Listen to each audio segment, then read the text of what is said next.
En este episodio contaremos con Omar Canizales Soto, donde tocaremos temas tan importantes de cómo uno se va forjando en la niñez, la lealtad y la experiencia que vas teniendo por la vida, compromisos y filosofía, y así como algo tan importante como es tener un gran equilibrio en la familia.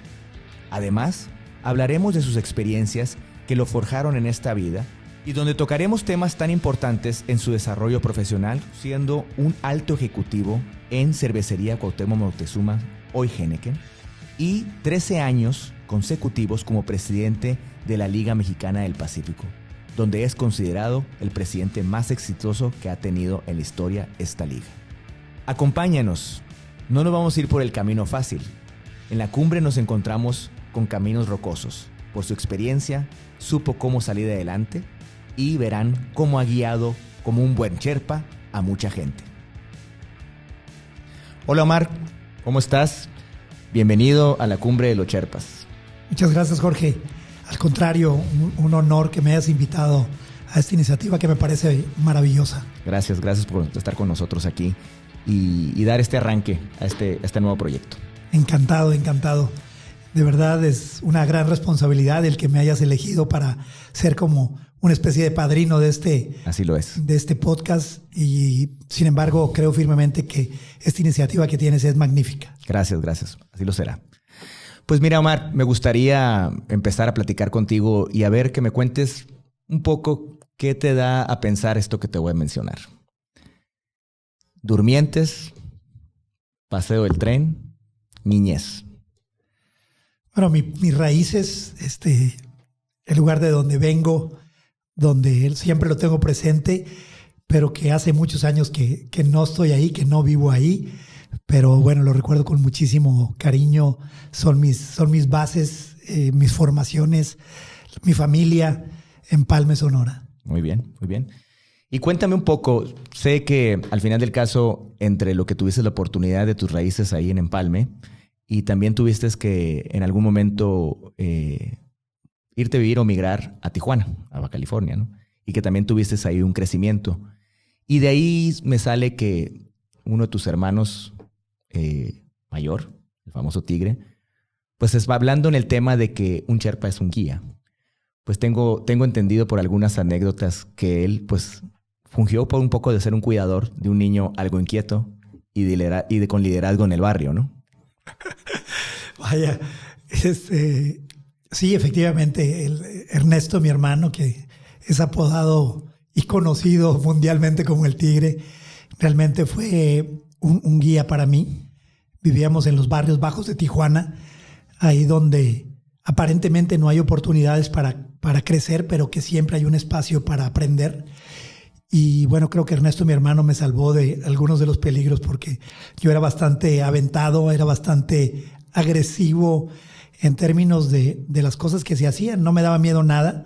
Y bueno, había que salir adelante en esos barrios de las orillas de Tijuana, que por una causa fortuita llegamos a vivir ahí. Se nos quemó la casa cuando cuando yo tenía poco más de 6 años. Y nos tocó vivir esa experiencia, una experiencia que cuando lo veo a distancia solamente puede ser más que enriquecedora porque aprendí muchísimas cosas de la vida. Oye, y hablando de eso y también, si no mal recuerdo, existe ahí una anécdota que por eso te mencionaba, la cuestión de los durmientes, que había un niño ahí que le gustaba andarse acostando y desafiando a la vida y a la tecnología Qué bárbaro, relacionada Jorge. a los trenes. Yo creo que nunca en la vida alguien me había preguntado acerca de eso. Y eso nada más es de mi familia, ¿no? Porque yo era tan flaquito, tan delgadito, y eventualmente me gustaba probar muchas cosas. Vivíamos cerca de un barranco, pero también cerca de unas vías del tren. Okay. Y en el barranco yo recuerdo que yo intentaba hacer lo mismo que sucedía en una televisión de unos gigantes que se llamaban gigantes del Nemes o algo por el estilo. Uh-huh. Y una vez me fui en la bicicleta y volé por el barranco para tratar de caer y adquirir poderes mágicos. Al final lo único que me llevé fue un golpazo en la entrepierna. Hasta tuve miedo de no tener hijos, ¿no? Sí.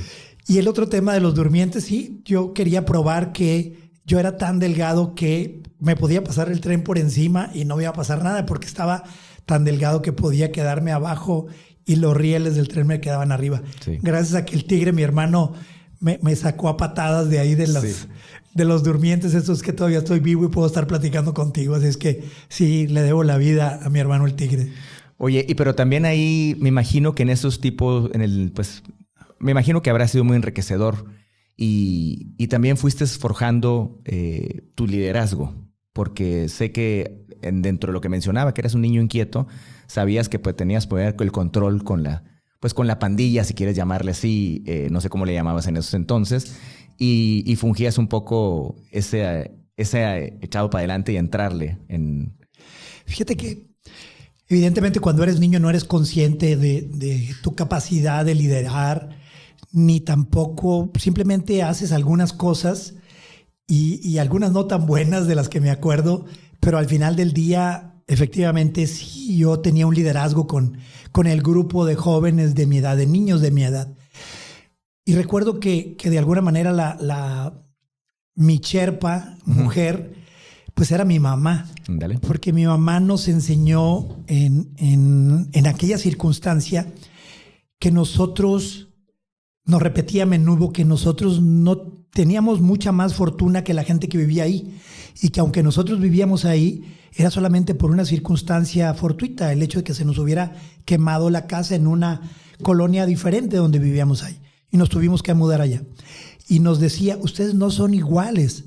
Ustedes lo que tienen que hacer es ayudar a los demás niños de aquí y a guiarlos a ser mejores personas. Y las equivocaciones que ellos cometan, ustedes no las deben de cometer. Ustedes tienen que portarse bien, hacer las cosas correctamente, no cometer errores, no robar, no usar drogas, porque a esa edad de los 7, 8 años yo ya veía drogas alrededor de mí.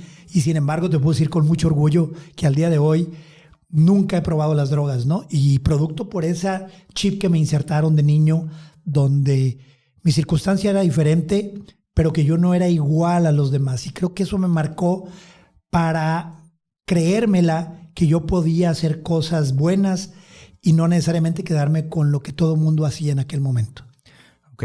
Y dentro de esas anécdotas me comentaban ahí que te tocó ver algo en algún momento que te dejó muy impresionado. Hubo un pequeño accidente con un camión refresquero, en donde te avisaron que si no seguías las reglas de la vida, pues puedas terminar así, que desafortunadamente tenían algo difícil. Qué buena balconeada me estás dando, ¿no? Entre cómo se me ocurre meterme abajo de los durmientes, sí. Bueno, y de las vías, y luego el hecho de que haya habido ese camión que efectivamente ahí tuvo un accidente, y entonces pues todo el mundo va a agarrar refrescos, ¿no? Sí.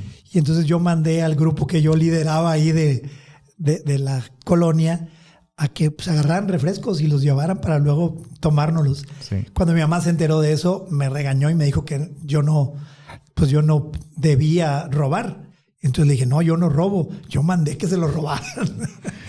Pues, pero bueno, son de esas veces que inconsciente tú asumes que no estás haciendo algo incorrecto.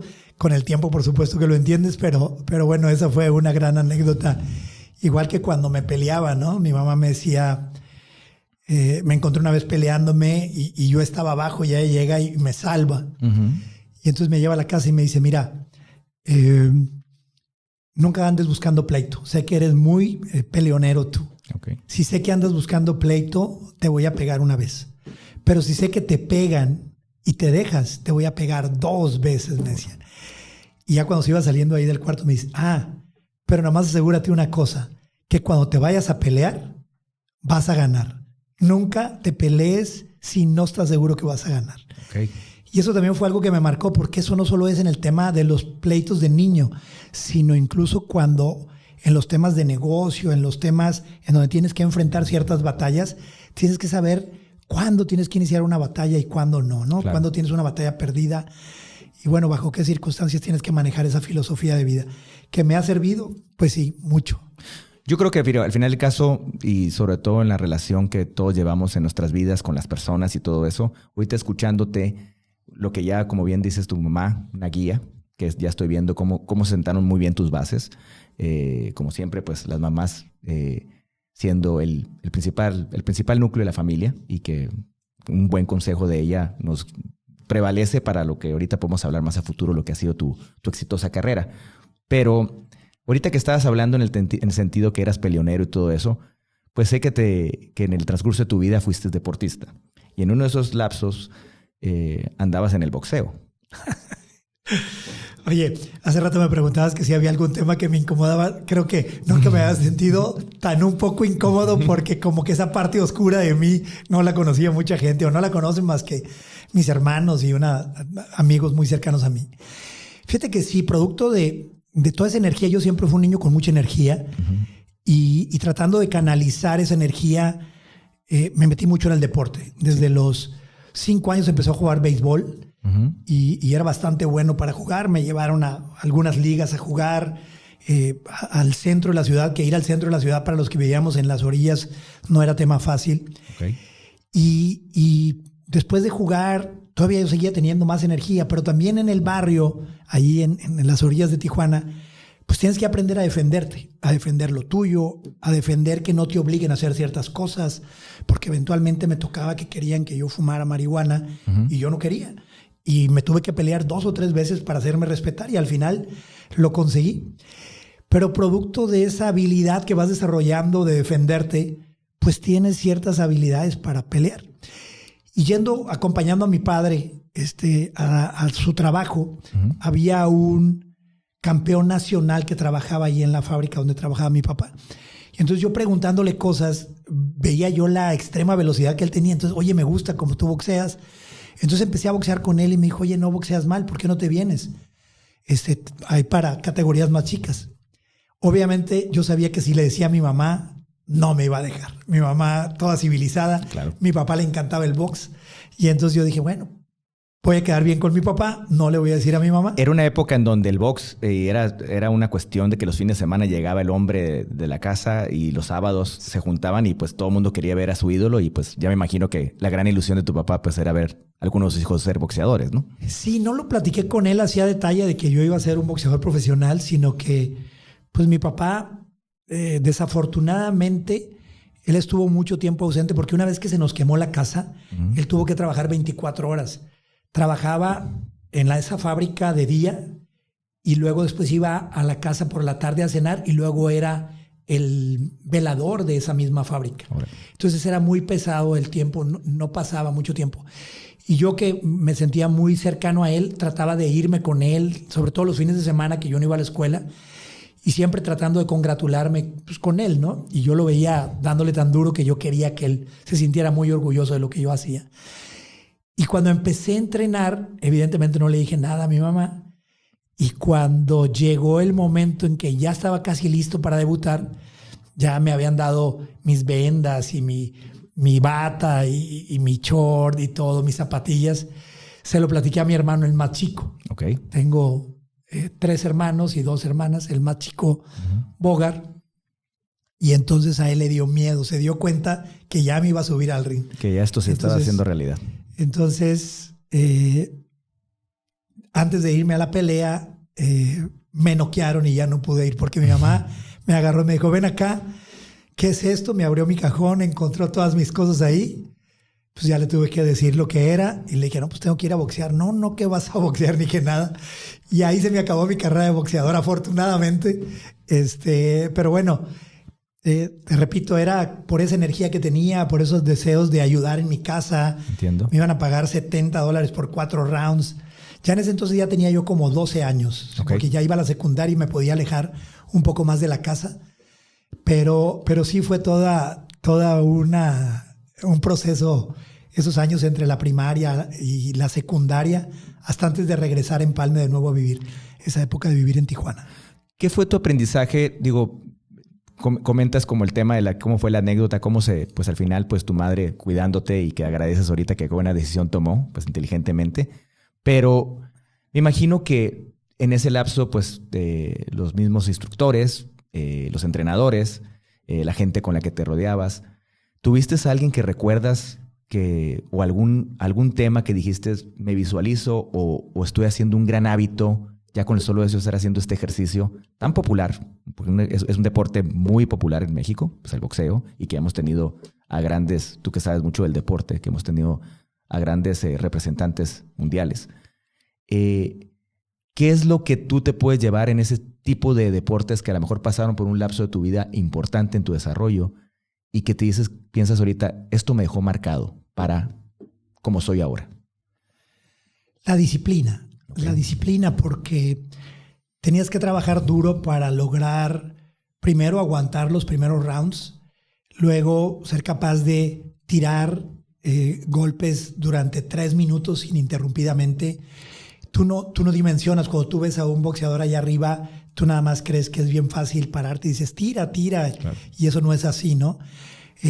La técnica, la disciplina para tomar una técnica, desde cómo te paras, desde cómo giras, todo es mucha disciplina. Yo tenía la fortuna de que ese conocido que me guió ahí, él era campeón nacional y de alguna manera yo seguía mucho los pasos de él.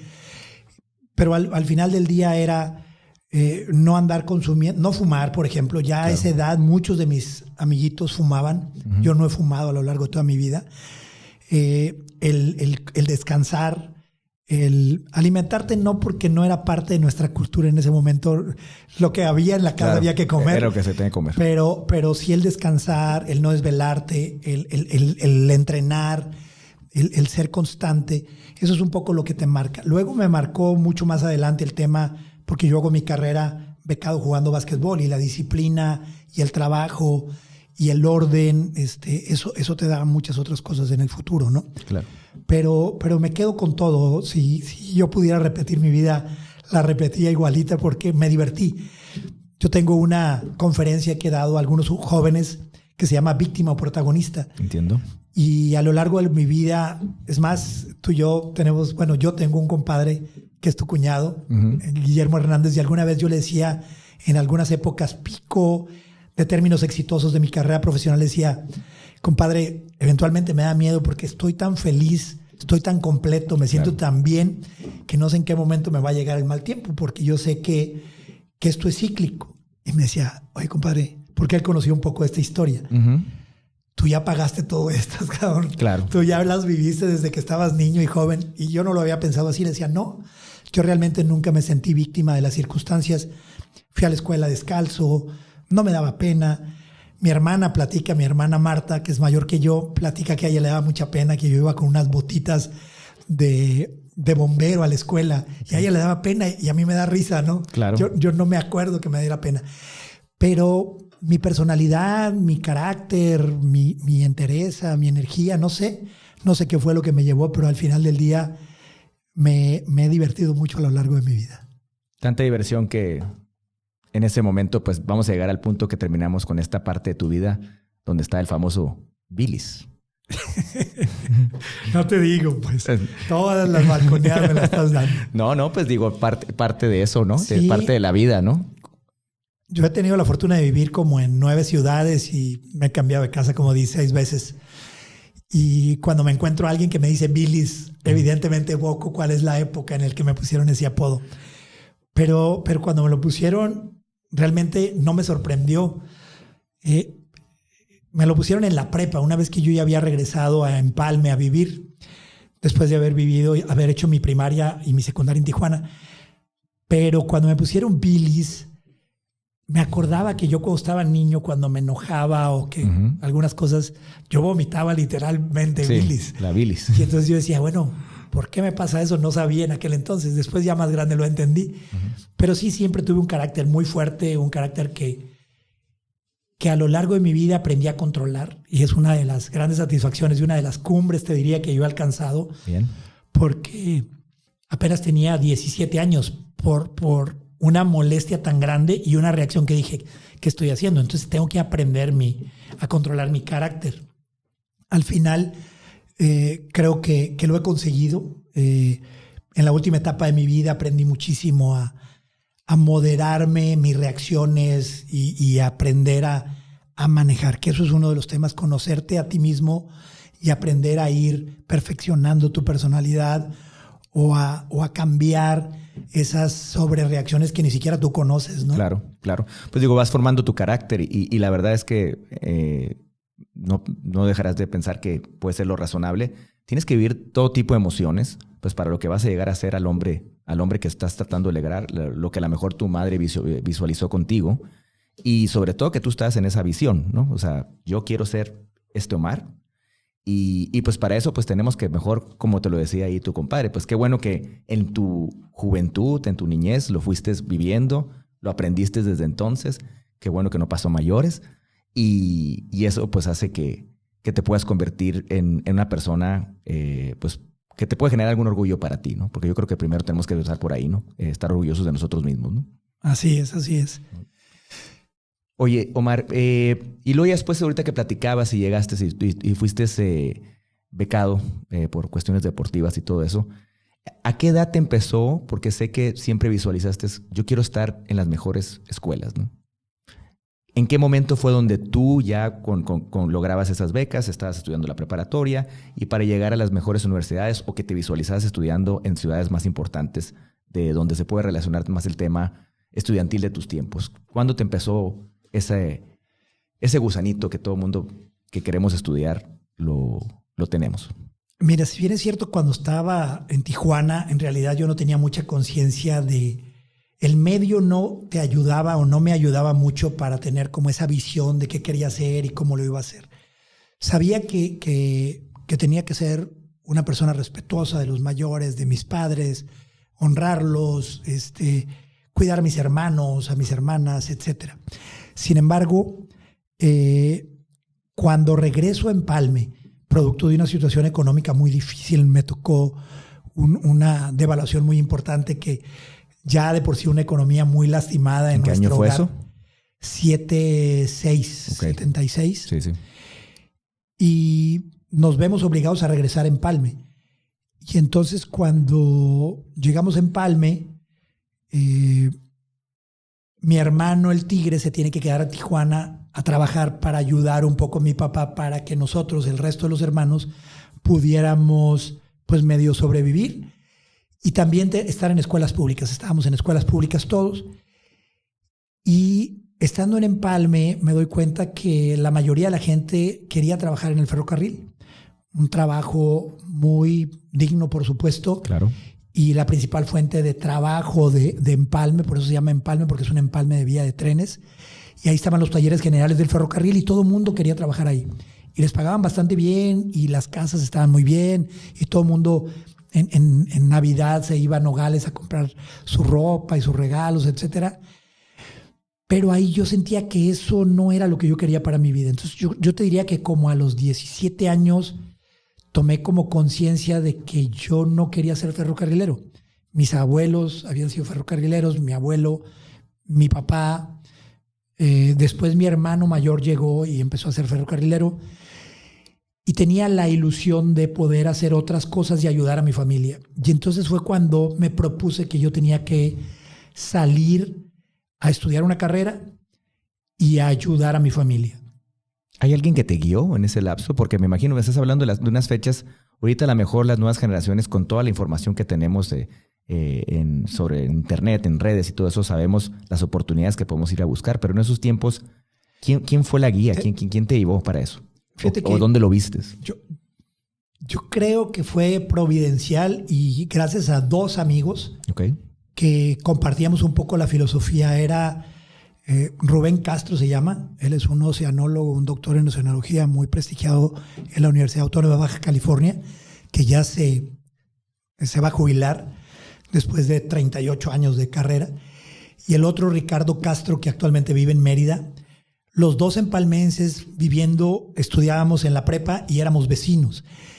Y a diferencia de toda la gente, y lo digo con mucho respeto y cariño, toda la gente de Empalme, la mayor diversión es deporte nacional, tomar cerveza todos los días y emborracharse todos los fines de semana, hacer carne asada y comer mariscos, y entre más grande sea la tomada y más grande la comida, es mejor la fiesta. Una bonita práctica aquí en Sonora también. Y nosotros... éramos diferentes. Nosotros, el Cochori, la playa, que tú la conoces, nos quedaba metiéndote por caminos no por la carretera, a 7 kilómetros.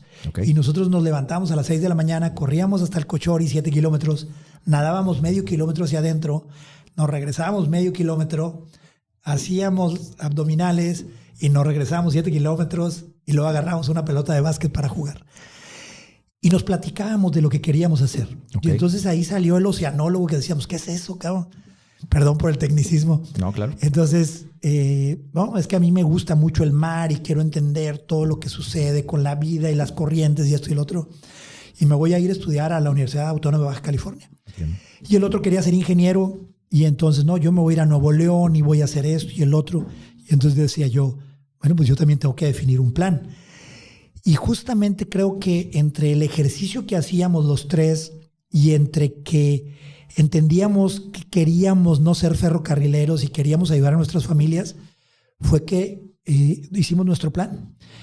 Cada uno tomó su camino. Yo me fui a Tijuana intentando estudiar una carrera que creí que en ese momento podría ser mi carrera, porque alguien me hablaba de la industria sin chimeneas y creí que por ahí era. ¿Qué carrera era? Licenciado en turismo. Ok. Y entonces, después de 2 años, y regresé a Tijuana porque era la única ciudad que yo conocía. Cuando empieza a haber muchas huelgas en la Universidad Autónoma de Baja California y empiezo a vivir un poquito la vida loca de un joven de 19 años después de haber terminado la prepa en Tijuana, con $400 te compras un carro, te la pasas en aquel entonces en las discos que hoy son los antros. Así es. Pasándotela muy padre, y donde conozco a un hermano de vida que es Arturo Díaz, que tú lo conoces claro, bien. Muy bien. Y entonces decidimos, Arturo y yo, evaluando que el estilo de vida que queríamos tener no era ese para toda la vida. Pasárnosla en Ensenada, en Rosarito, en playas de Tijuana, en las discos, en la fiesta. Y hubo un señor que me dijo que Monterrey era una de las ciudades más productivas de México. Que si yo conocía a alguien, si conocía la universidad o algo, que me fuera para allá. Okay. Que ahí la gente no perdía tiempo y que en Tijuana estaba perdiendo tiempo. Y decidimos tomar ese camino. Pero esas son las circunstancias que me rodearon para llegar a un punto y donde ya empecé a construir una visión de lo que yo quería hacer. Fue, te diría, como a los 17 años. Efectivamente no había ni internet, ni había teléfonos celulares, ni tanta información como hay hoy. Pero había como esa hambre, esos valores integrados en mi familia, en donde para mí el respeto a los adultos, a los maestros, a mis padres, a las personas que me rodeaban, a mí mismo, a través del ejercicio, a través de cuidarme, de respetarme, eso fue lo que me dio una luz de cómo yo tenía que ir caminando, ¿no? Claro. Cuando me encuentro a Arturo Díaz y creamos ya una visión juntos de irnos a buscar una beca a Monterrey, ahora sí, ya ahí sí dije, voy a buscar una beca, voy a la universidad que me pueda dar una beca con mis habilidades deportivas. ¿Qué estabas jugando en ese entonces? ¿Qué deporte traías? Básquetbol. El básquetbol. Sí, okay. En Tijuana hasta los 15 jugué béisbol, luego me vine a Empalme, jugué un año soccer, pero no me gustó. Soy muy alto y no... Mi centro de gravedad no ayudaba mucho. Y luego me puse a jugar básquetbol. Pero más que siendo un basquetbolista, porque cuando llegué a la universidad me quitaron todo lo que hacía mal y me perfeccionaron la técnica, era un atleta. Porque, ¿En qué universidad fue? En la Universidad Regiomontana. Muy Yo bien. intenté conseguir una beca en el TEC, por supuesto que no había. Fui a la UDEM, fui a la Universidad Autónoma de Nuevo León. Y finalmente, yo te diría, Jorge... No es que no haya querido estudiar en las mejores universidades, es que la única universidad que me dio una beca fue la Universidad Regiomontana. Claro. Pero también tuve claro que no era la universidad la que iba a marcar el éxito profesional en mi carrera, sino mi compromiso con los estudios, mi habilidad para relacionarme y mi capacidad de seguirme preparando ya una vez habiendo terminado la carrera. Entonces estudié era una universidad que en Monterrey en aquel entonces de carrilla le decían la UR, el último recurso. Porque aparentemente muchos de los que estudiaban en el TEC o en la UNI o en la UDEM terminaban yéndose allá. Pero era mi oportunidad y la aproveché muy bien. Me dieron una beca, trabajé duro y... ¿Estudiabas y trabajabas? Estudiaba y trabajaba porque no había no había manera. ¿Y en qué trabajabas? De todo. Hice de todo. Fui taquero. Fui vendedor de tarjetas para entrar a las discos o a los antros, daba cursos de capacitación y luego apoyando a mi compadre Arturo para que él tuviera su beca y yo también cubría la beca de él y la beca mía mientras que él trabajaba. Entonces hacíamos entiendo. ahí un intercambio de cubriendo la beca de él en el departamento escolar y jugando básquetbol, y él trabajando para poder construir ahí el tema de la renta de la casa, etcétera. Este episodio es presentado por Vázquez y Asociados. Aseguramos tu patrimonio. Sale caro no estar asegurado. Oye, con todo esto que me has comentado, veo la importancia y mencionado mucho la familia, pero lo que conlleva que tus amistades pues fueron tu familia. Digo, lo que creciste ahí con Arturo y los amigos Castro que te abrieron a lo mejor lo que ya traías dentro, pero te abrieron la visión para que dieras el paso. Qué tan importante también en la vida cómo te vas topando con personas, y ahorita que lo pones en perspectiva y cómo uno tiene que ser agradecido con todas las gentes que se han topado en tu vida y que tienen mucho que ver a lo que eres hoy, el Omar de ahora, ¿no? Definitivamente.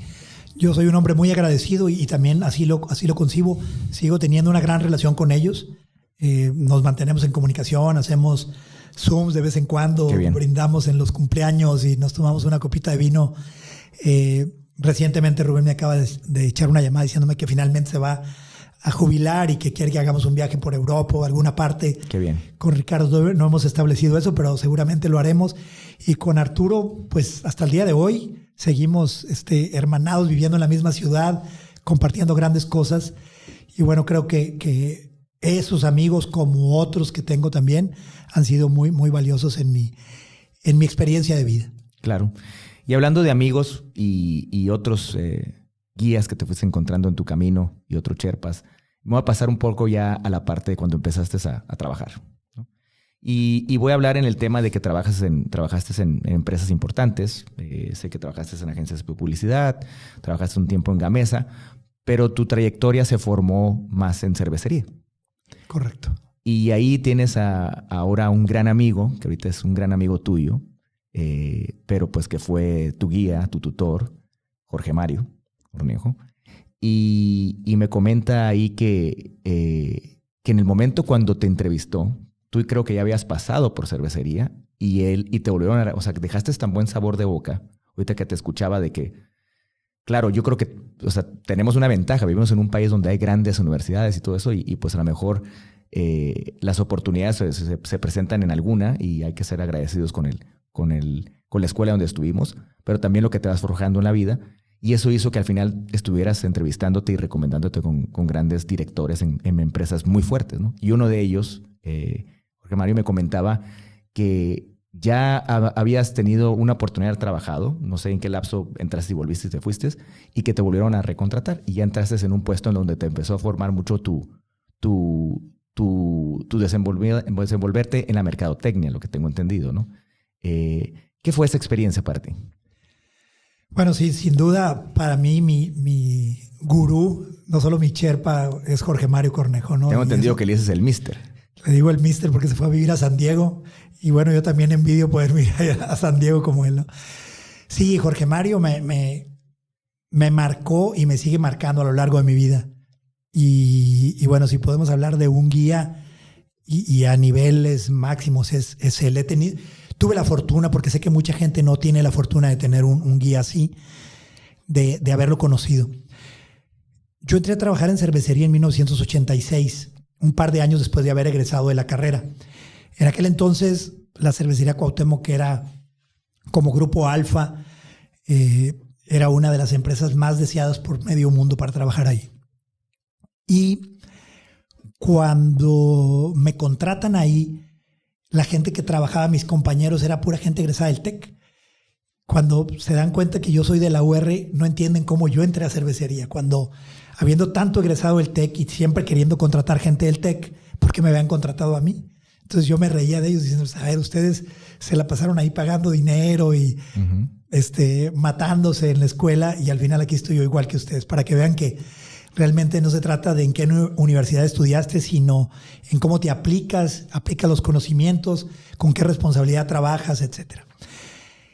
Trabajo 3 años ahí y llega un momento en el que llega un nuevo director, un indio llamado Shankar Dadu, y él no creía en marketing. La cervecería había pasado por una etapa media crítica y el tipo decía que el marketing no era tan importante. Entonces yo no concebía cómo un director general no creía en el marketing cuando yo era mi esencia, aunque yo estudié licenciado en Ciencias de la Comunicación con una especialidad en marketing. Entiendo. Y entonces yo dije, no, yo no puedo estar. Yo pensé que se iba a caer la cervecería si yo iba a decir que yo no iba a estar. No, no es cierto. Pero dije, no, si un director general no cree el marketing, yo no tengo nada que hacer aquí. Entiendo. Me voy de ahí. Yo, Jorge Mario Cornejo, sabía que era un director regional en la Ciudad de México muy bueno, pero nunca tuve un acercamiento grande con él porque yo tenía otros roles. Yo vivía en Monterrey, él vivía en México, yo estaba en el corporativo. Y después de un par de años de haber trabajado en Gamesa, un día recibo una llamada de la asistente de Jorge Mario y me dice, el señor Cornejo quiere hablar con usted. Jorge Mario vivía aquí en Hermosillo justamente, yo viviendo en Monterrey, y me llama y me dice, oye Omar, fíjate que voy a Monterrey y me gustaría platicar contigo. Claro que sí, señor Cornejo, lo que guste. Bueno, voy al aeropuerto, voy a llegar tal día y me regreso tal día, me gustaría verte. Le dije, sabes que yo traigo mucho trabajo, con gusto voy por ti al aeropuerto y platicamos en el Inter, ¿sí? Así fue. Voy por el aeropuerto, me empieza a platicar cuál había sido mi trayectoria y antes de llegar al hotel ya me había ofrecido trabajo. Y bueno, él dice que no se equivocó. A mí me fue muy bien. Seguimos siendo grandes amigos y creo que compartimos muchos años de trabajo juntos y bueno, él con mucho éxito. Yo creo que modestia aparte también, medianamente un buen éxito. Pero a partir de que lo conocí y que me fui dejando llevar por él, creo que aprendí muchas cosas, no solo en lo profesional, sino en lo personal, en lo familiar, en lo social. Y hasta la fecha seguimos manteniendo una gran amistad y estoy próximo a ir a verlo a San Diego. Pero sí, creo que he sido un hombre muy afortunado al haberme cruzado en el camino con un hombre como Jorge Mario Cornejo. Cuéntame la anécdota que vivieron y me comentaba que sé que una vez hubo una junta muy importante con los altos directivos nacionales, ¿no? Y era tu primera experiencia, en donde ahí la persona que estaba confiando en ti, el que se estaba convirtiendo en tu Sherpa, pues te involucró, te llevó. Y parece que pues como cualquier reunión a nivel nacional, pues empiezan a hablar, bueno, empieza como cualquier reunión, aquí tienen el derecho de cada quien opinar y todos van a ser escuchados y todo eso. Y que de repente pues exponen unas estrategias de las cuales no están de acuerdo y que ahí salió el Omar que esperaban, ¿no? ¿La recuerdas? Sí, claro. La recuerdo y además él la tiene más fresca que yo, ¿no? Siempre la platica. Yo había llegado como gerente regional de Mercadotecnia de Sonora, Sinaloa y Baja Sur, que era el territorio que a él le correspondía en aquel momento. Y fuimos a una reunión anual directiva en donde había más de 2,000 personas ahí y donde iban los directores y las gerencias claves de la cervecería. Era en Puerto Vallarta.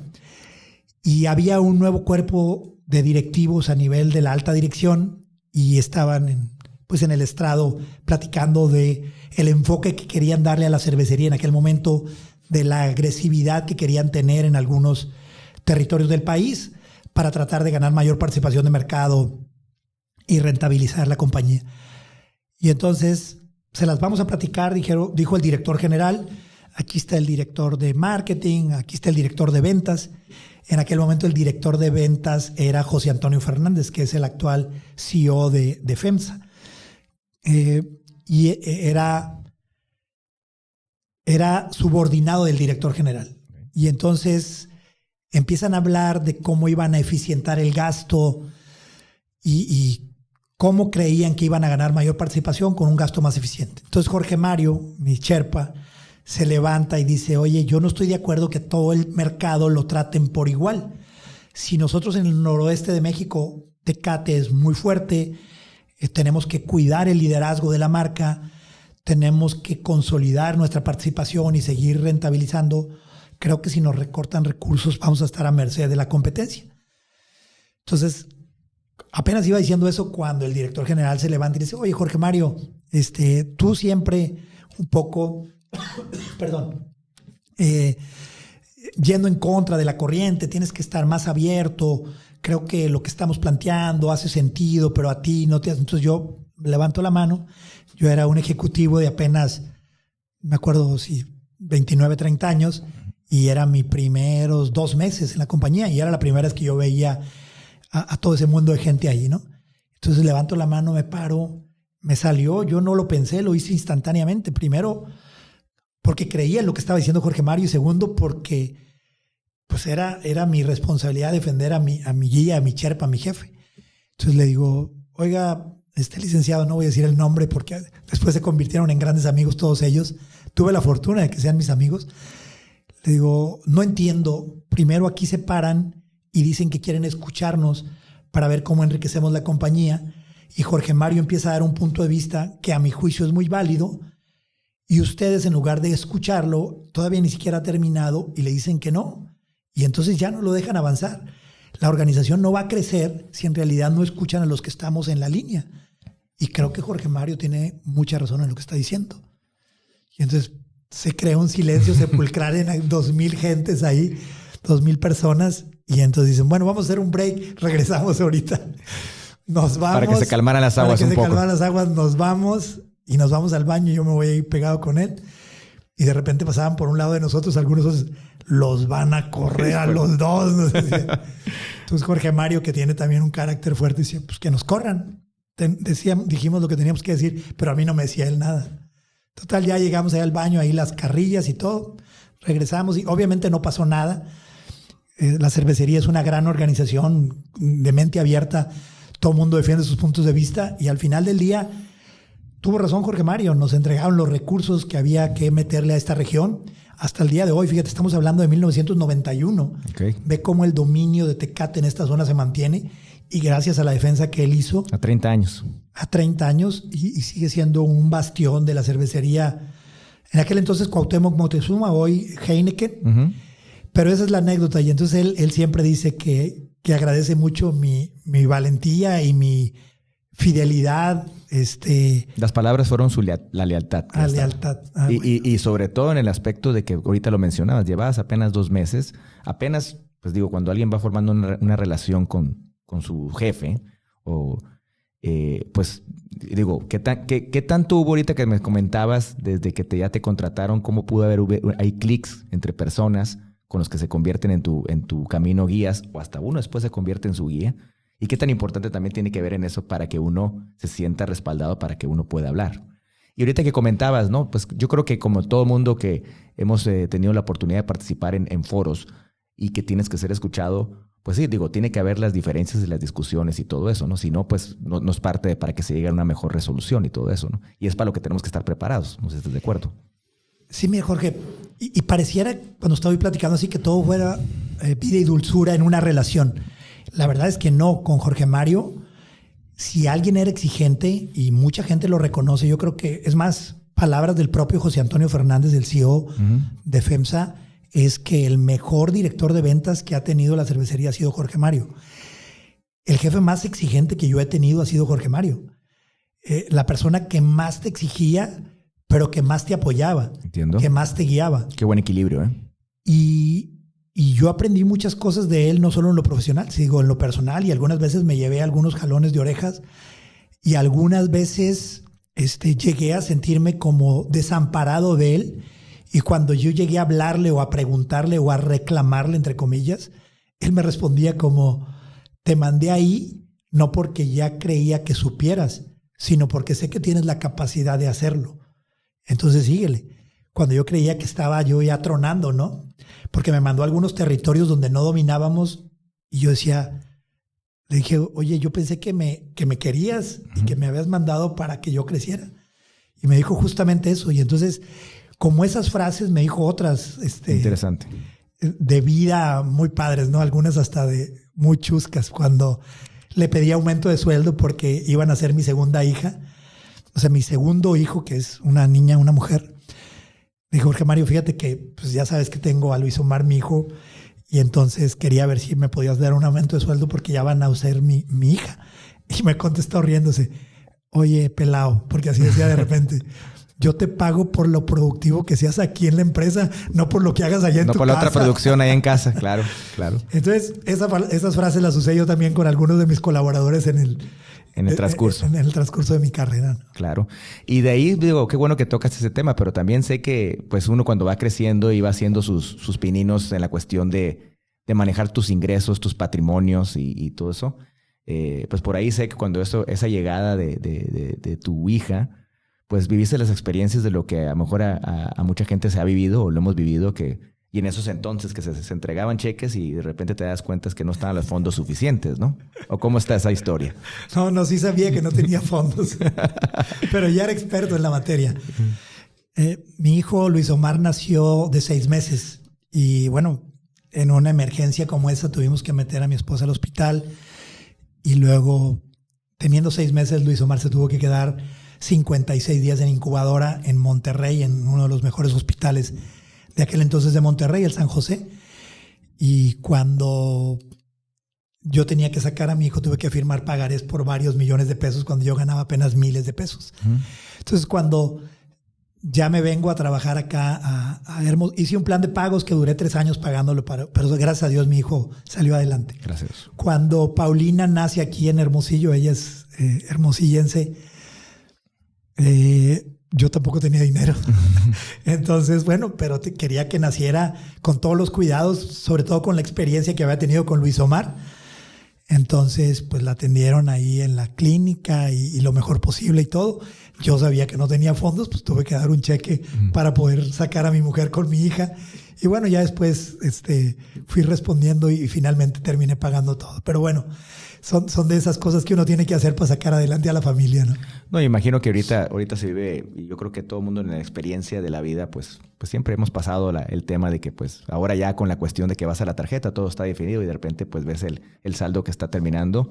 Cuando uno va creciendo, cuando va aprendiendo a ser padre, para los recursos que tienes que ahora empezar a repartir a los demás y todo eso, pues yo creo que también te forja, pues para también a veces los errores que cometemos, ¿no? En cómo nuestras finanzas y nuestros patrimonios, ¿no? Sí, la verdad es que siempre he sido muy ordenado y también mi esposa, pero a veces hay necesidades que no alcanzas a cubrir y entonces las enfrentas, simplemente les das un cierto manejo, pero no, ninguna de las dos hospitales se pueden quejar de que no les pagué. Sí les pagué, claro, solamente cuando ya estaba listo para hacerlo. Okay. Y hablando ahorita que mencionaste, si estamos mencionando aquí a tu familia, todo eso, pues en el transcurso de lo que fuiste creciendo y todo eso que duraste algunos años ahí en cervecería, y ibas creciendo con tu familia, ¿cómo fue y qué es tu experiencia de haber tenido? Llegabas a casa y me imagino que pues tenías que compartir aquellas experiencias, aquellos regaños, reclamaciones, rudezas que pueden existir en el camino, tanto con las tomas de decisiones y todo eso, y encontrabas en casa a una compañera, a una guía, en el aspecto de que te levantaras al día siguiente con una mejor visión. Tengo entendido que eso ha sido mucho tu andar en la vida, ¿no? En tu pareja. Sí, definitivo. Yo he tenido la fortuna de tener, hoy que lo dices tú, cuando me platicabas del nombre del podcast, finalmente, aunque no era tan consciente de todos esos guías, hoy que lo estamos platicando me doy cuenta que efectivamente he tenido la fortuna de tener muchos guías. Esos guías de amistades, esos guías de jefes, esos guías de padres y de mi esposa. Creo que con Rosa María logré ser una mejor versión de mí. Okay. También me presté para eso, ¿no? Porque el camino de llevarte por todo lo que escuchas cuando te vas a casar, donde es casi como siempre la broma típica de que un hombre soltero es un medio animal, pero un hombre casado es un animal completo porque ya tomó la decisión. Pues no es el tipo de cosas con las que yo comparto. Creo que el hombre necesita a una pareja, a una persona que lo acompañe, que comparta sueños, ilusiones y que te impulse. Claro. Y yo siempre decía, cuando estaba antes de casarme, que yo decía, no, oye, qué flojera, que la vieja, que esto, el otro. Yo decía, qué tontos, ¿no? O sea, haces decretos, hablas y tú mismo te estás creando un ambiente no grato dentro de tu hogar. Yo decía, cuando yo me case, lo que voy a hacer es hablar bien de de donde voy a vivir. Y si el resto de mi vida lo voy a pasar ahí, lo quiero pasar bien a todo dar. Entonces lo que yo siempre he hecho es enaltecer todas las virtudes que tiene mi esposa y minimizar los defectos, porque claro que estoy consciente que no es una mujer perfecta como no lo somos ninguno. Pero entonces cuando yo llegaba a casa, cuando yo compartía parte de mis actividades, parte de mis objetivos, de mis ilusiones, de lo que quería lograr, siempre tuve el apoyo de ella y siempre tuve como una especie de consejo y abierto a escucharla, no necesariamente siempre estar de acuerdo con ella, pero al final me fue haciendo una mejor versión de mí, porque yo había vivido en un medio, en un círculo, en un medio donde me había movido, y ella en otro. Y creo que si aprendes de las experiencias de otros, claro, terminas enriqueciendo más tu experiencia. Claro. Y en ese lapso, ahorita lo comentabas, ¿no? Que pasaron algún momento pues con la atención a tu hijo Luis Omar.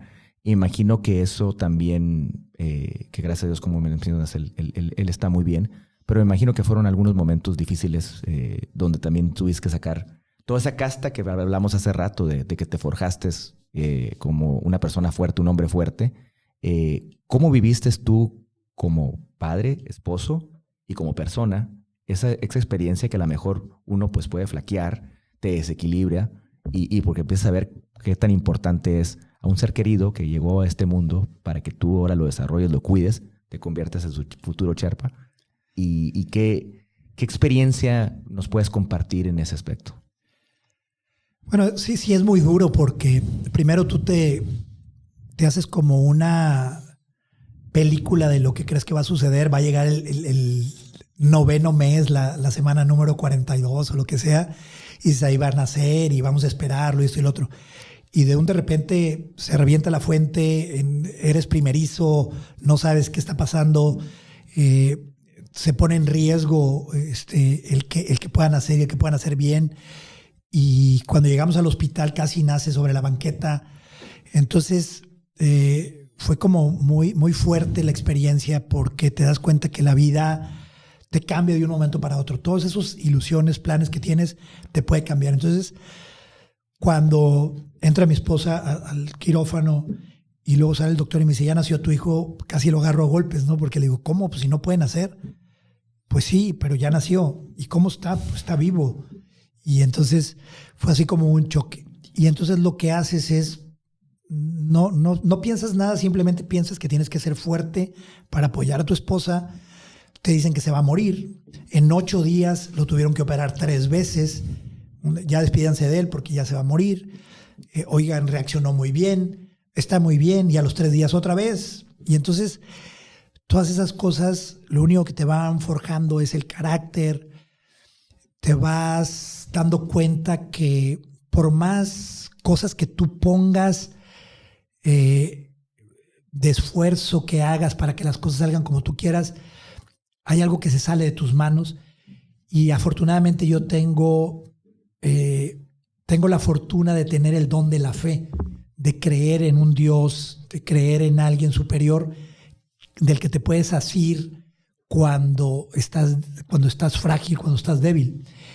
Y así sucedió. O sea, finalmente pidiéndole a Dios por él, pidiéndole porque nos diera la oportunidad nos decían que iba a quedar con derrame cerebral, que probablemente no iba a caminar, etcétera, etcétera. Y al final ahí está.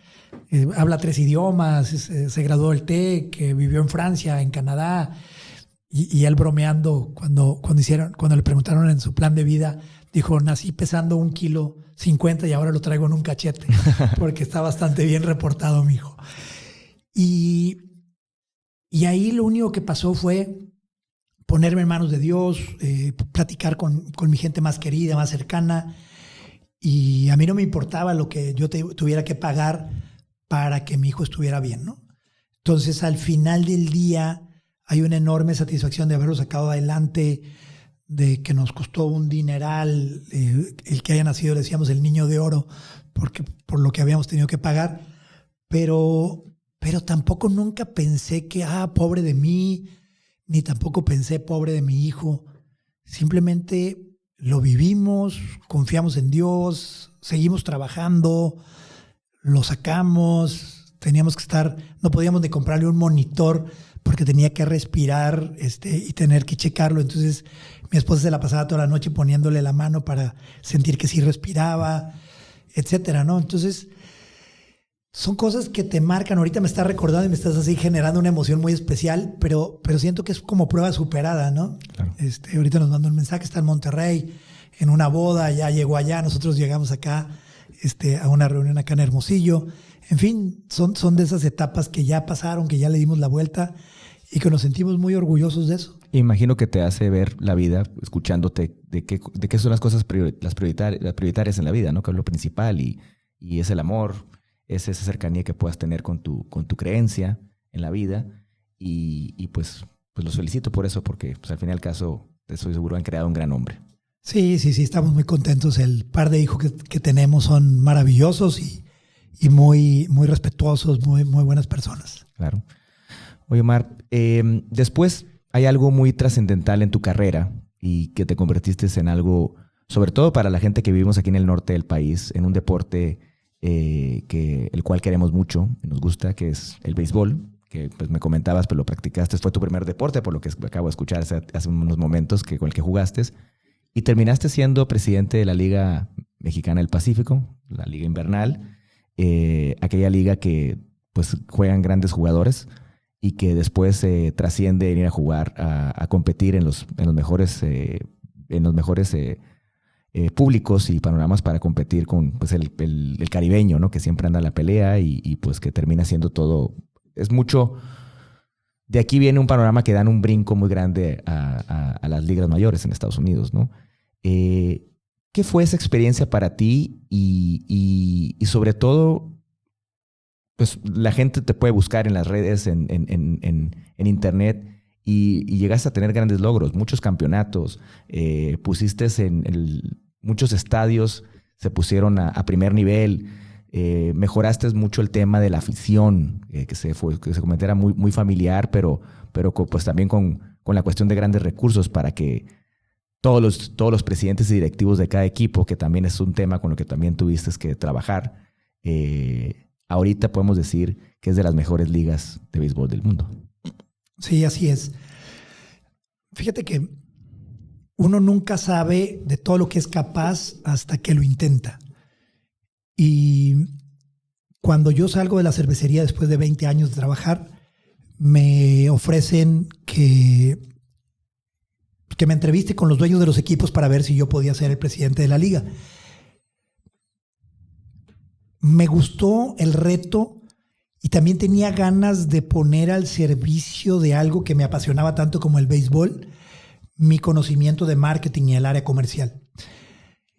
Y entonces me comprometí conmigo mismo para hacer algo por mi región. Había estado mucho en Monterrey trabajando, había trabajado prácticamente para puras empresas regiomontanas, Gamesa, Protexa, agencias de publicidad importantes ahí, y por supuesto la cervecería Cuauhtémoc Moctezuma. Y dije, bueno, voy ahora al noroeste de México, un estado, una región que quiero mucho. Mi familia paterna es de Sinaloa, okay. Mi familia materna de Sonora, y nosotros vivimos en Baja California.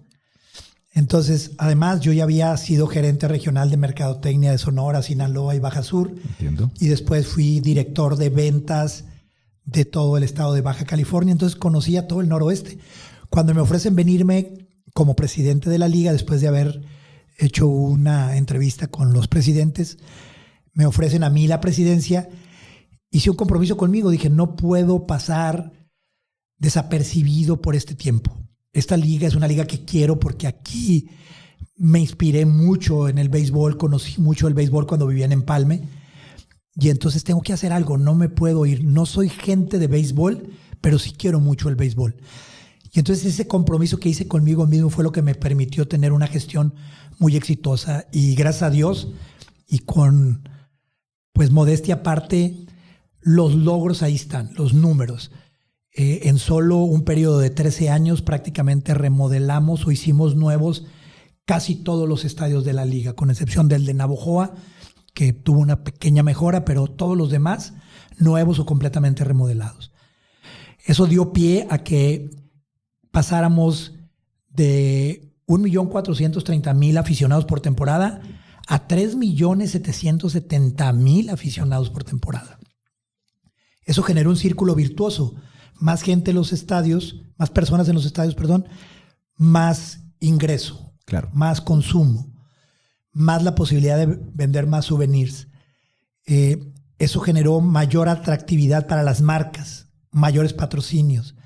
Eso generó interés de los medios. En lugar de transmisiones regionales, se convirtieron en transmisiones nacionales e internacionales. Y en la parte deportiva éramos el patito feo de la Serie del Caribe. Ganábamos un campeonato cada 10 años. En mis primeros 10 años estuvimos en 6 finales y ganamos 4 campeonatos. Soy el presidente que más campeonatos de la Serie del Caribe han ganado, ¿no? Y al final del día hicimos la tarea, lo que nos habían pedido, buscar un poquito que esa pasión y ese hobby tan enraizado que tenían los dueños de los equipos, que no les costara tanto dinero, porque ya el béisbol profesional fue demandando mucho más dinero y era importante encontrar mecanismos de cómo hacerlo autosuficiente, rentable, y al final del día pues me quedo con esa satisfacción. La proyección de la liga fue muy grande, las relaciones con Grandes Ligas se mejoraron muchísimo, el reconocimiento de la gente de Grandes Ligas así fue, el respeto de la gente del Caribe por la Liga Mexicana del Pacífico creció muchísimo. Y bueno, feliz por esa gestión, una gestión de 13 años, pero ya le dimos la vuelta. Hoy estamos felizmente haciendo otras cosas, compartiendo nuestro conocimiento, dando asesorías. Yo siempre tuve un plan de vida y un plan de carrera. En mi plan de carrera era irme a cualquier lugar en donde hubiera una oportunidad de crecimiento, de aportar mis conocimientos y de desarrollarme. Y el plan de vida era dejar de rentarme claro, para hacer las cosas que yo quisiera, utilizar mi agenda con la gente que más quiero, con mi familia, con mis amigos, conmigo mismo. Y hoy estoy justamente en esa etapa. En mayo de este año voy a cumplir un año de estar felizmente retirado, pero no completamente, porque estoy actualmente dando asesorías y compartiendo mis conocimientos con otras organizaciones. Pues 13 años. Imagino que en esos 13 años, pues digo, los que sabemos aquí en la región, los dueños y presidentes de los equipos, pues son empresarios muy exitosos, con los que me imagino pues tenías una relación muy estrecha, donde pues se conocieron, me imagino que donde habrá habido algunas veces, algunas diferentes formas de pensar y opinar y todo eso. Y bueno, me imagino que de ellos les has aprendido mucho, ¿no? Sí, de todos se aprende, ¿eh? Sin duda. Hace rato te decía que yo aprendí a controlar mucho mi temperamento, claro, y mis reacciones, y creo que en la liga fue lo que más aprendí, entendiendo que son 10 capitanes de barco, que todos sus barcos los llevan de manera muy exitosa en sus territorios, pero en el béisbol hay mucha pasión, y cuando hay mucha pasión hay menos razón, y eventualmente se suceden algunas cosas que no son muy racionales. Y ahí el rol que yo tenía era un poquito el de armonizar, el de meter un poco de razón, el de planear, el de asegurar ciertos resultados. Y cada uno tenía un punto de vista. No necesariamente siempre tiene que ser el que funcione en ese momento, pero sí válido bajo ciertas circunstancias. Y aprendí de todos, por supuesto. Cuando les informé que quería retirarme, les leí una carta para ser puntual en las cosas que quería decirles, y a cada uno de ellos les dije, y les cayó muy bien lo que a cada uno les decía acerca de los aprendizajes con ellos, y un poco risa, un poco serio, pero al final reflejaba muy bien la relación que tuve con los 10. Claro. Y eso pues también con lo que mencionabas de lo importante de los campeonatos y salir a competir en la Serie del Caribe, pero sé que en el camino te topaste con una persona, y que me imagino que este nombre te puede decir mucho, que es Héctor Rivera Cruz, y que fue una persona que en su país, en su estado, pues fue alguien trascendental, y que tú tuviste la fortuna de que estrechar una amistad, y que se convirtió en un guía también en esos andares de ahora sí salir y buscar tantos campeonatos, ¿no?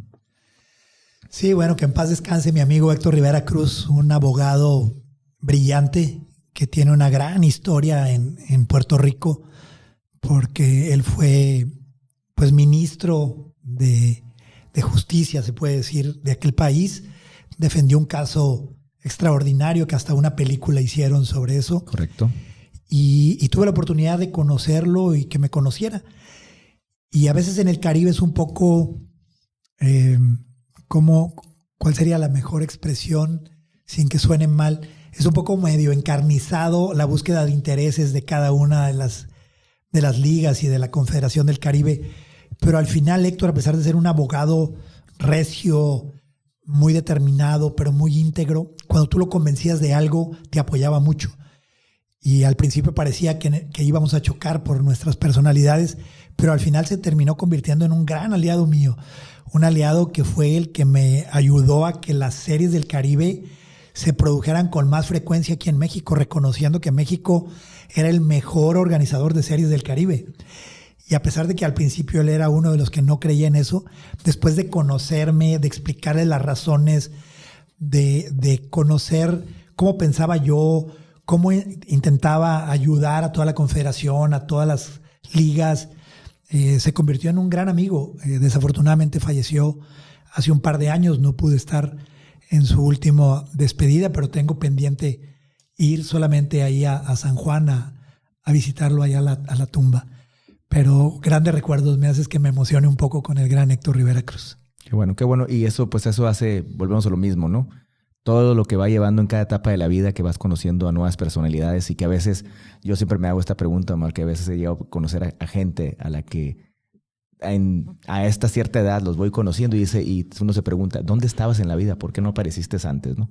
Y me imagino que te ha tocado, de entre todo lo que las personas con las que has colaborado, trabajado en conjunto, pues me imagino que puede ser tu pensar igual, ¿no? Sí, no, fíjate, porque claro que me hubiera gustado que hubieran llegado en otros momentos, pero también soy de los que creo que todo tiene su hora y todo tiene su momento y su razón de ser. Y creo firmemente que Dios, los tiempos de Dios son perfectos y en ese sentido no tengo nada que reclamar en el tema de haberlos conocido en un tiempo, en una época y haberlos disfrutado. Y por algunas razones que se van antes o que ya no estamos juntos, ¿no? Omar, para terminar esta gran entrevista, quisiera que te visualizaras y que estás en aquellas cumbres, esas cumbres que vemos de los 8,000 metros de altura. 8, 48, 49. Esas grandes alturas en donde hemos visto a personas que han pues superhombres y supermujeres que lo han logrado. Y pues todos a lo mejor en alguna película, en una visión lo hemos visto y ves esos grandes paisajes que ahora, gracias a la tecnología, podemos tenerlos, ¿no? Pero te dan la oportunidad, estás ahí, te dan la oportunidad y ahí hay un lugar donde vas a dejar algo por escrito que crees que le va a servir a la humanidad y que va a ser una guía para el futuro. ¿Qué les dijeras? ¿Y qué les dejarás escrito ahí? Wow. Bueno, yo creo que me agarras un poco fuera de base, pero déjame intentar como describir lo que me viene en este momento. Es verdad que hay algunos grandes personajes que marcan la historia de la humanidad. Pero también habemos muchos otros que, aunque no somos esos personajes, podemos ayudar y ser guías para muchas más personas. Y creo que el valor de pasar por esta vida debe radicar en eso, en intentar que lo poco o lo mucho que sabes o que tienes de experiencia o que te ha sido útil o que te hace sentir bien, que te engrandece, que tiene que ver con servir, con respetar, con amar, que hay que entregarlo a las personas que nos rodean. No necesariamente solamente a la gente que está cerca de nosotros o que queremos, sino a los que tenemos oportunidad de hablarles. Es decir, yo no me siento ni por mucho una gran persona en términos de ser un hombre, un gran hombre, pero sí me siento satisfecho con lo que he entregado a las demás personas, con la guía que he podido ser, no con la intención de ser un guía o de ser un Sherpa, sino con el hecho de tratar de ayudar. Entonces, si me dijeras qué es lo que yo dejaría escrito, probablemente escribiría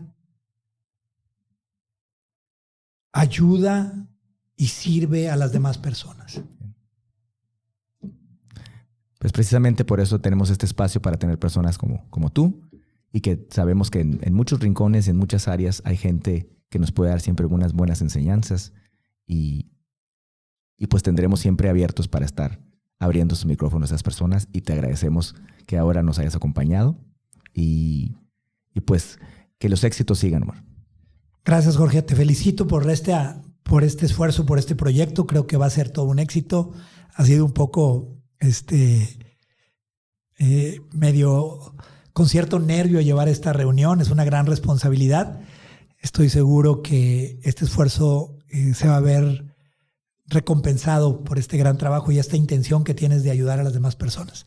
Muchas felicidades y mucho éxito. Con el favor de Dios, así será. Y muchas gracias a todos por acompañarnos, y los vemos en un próximo episodio. Hasta luego. Este episodio es presentado por Vázquez y Asociados. Aseguramos tu patrimonio. Sale caro no estar asegurado. Estudio de